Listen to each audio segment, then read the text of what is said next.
Savitri, Book 1, The Book of Beginnings, Canto 3, page 26. As so he grew into his larger self, humanity framed his movements less and less. A greater being saw a greater world. A fearless will for knowledge dare to erase the lines of safety. Reason draws that bar, minds soar, souls dive into the infinite. Even his first steps broke our small earth bounds and loitered in a vaster, freer air. In hands sustained by a transfiguring might, he caught up lightly like a Jane's bow, left slumbering in a sealed and secret cave, the powers that sleep unused in man within.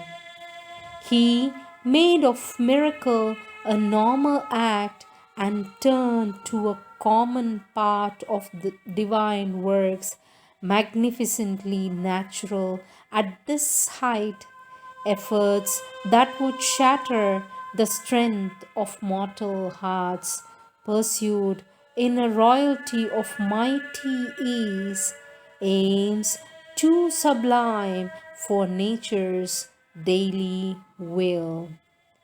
The gifts of the Spirit crowding came to him. They were his life's pattern and his privilege. A pure perception lent its lucent joy. Its intimate vision waited not to think. It enveloped all nature in a single glance. It looked into the very self of things.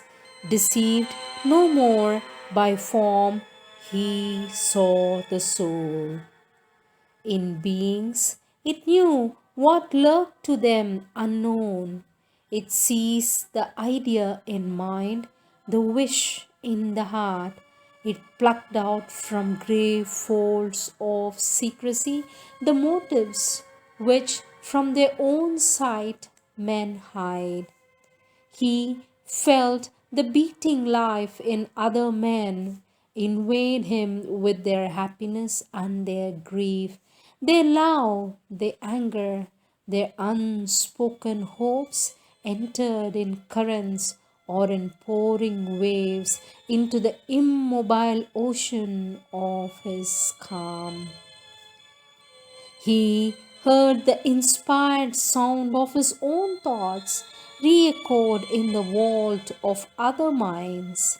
The world's thought streams traveled into his ken.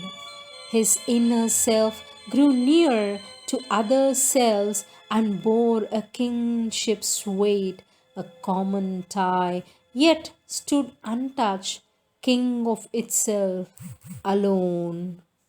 A magical accord quickened and attuned to ethereal symphonies the old earthy strings. It raised the servitors of mind and life to be happy partners in the soul's response. Tissue and nerve were turned to sensitive chords, records of luster and ecstasy. It made the body's means the spirit's acolytes.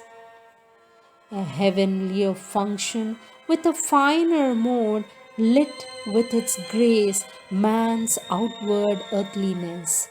The soul's experience of its deeper sheets no more slept drugged by matter's dominance.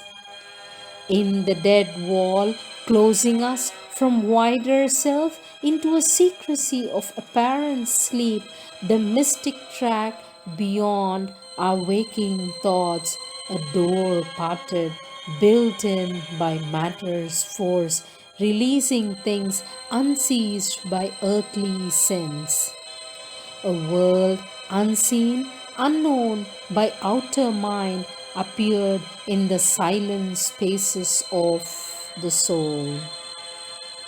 He sat in secret chambers looking out into the luminous countries of the unborn, where all things dreamed by the mind are seen and true, and all that the life longs for is drawn close. He saw the perfect in their starry homes, wearing the glory of a deathless form, laying in the arms of the eternal peace, wrapped in the heartbeats of God ecstasy.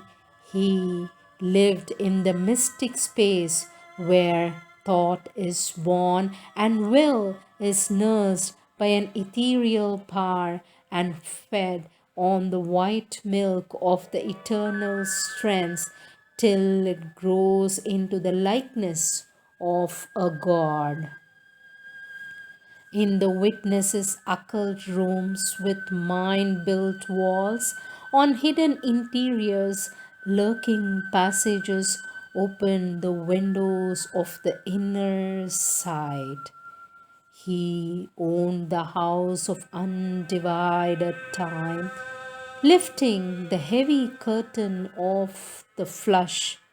He stood upon a threshold, serpent watched, and peered into gleaming endless corridors, silent and listening in the silent heart for the coming of the new and the unknown. He gazed across the empty stillnesses and heard the footsteps of the undreamed idea in the far avenues of the beyond.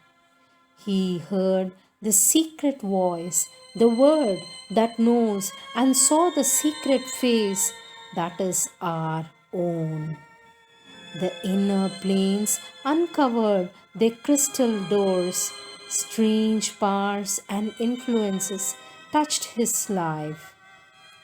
A vision came of higher realms than ours, a consciousness of brighter fields and skies, of beings less circumscribed than brief lived men, and subtler bodies than these passing frames, objects too fine for our material grasp, acts vibrant with a superhuman light, and movements pushed by a superconscient force, and joys that never flowed through mortal limbs, and lovelier scenes than earth's and happier lives.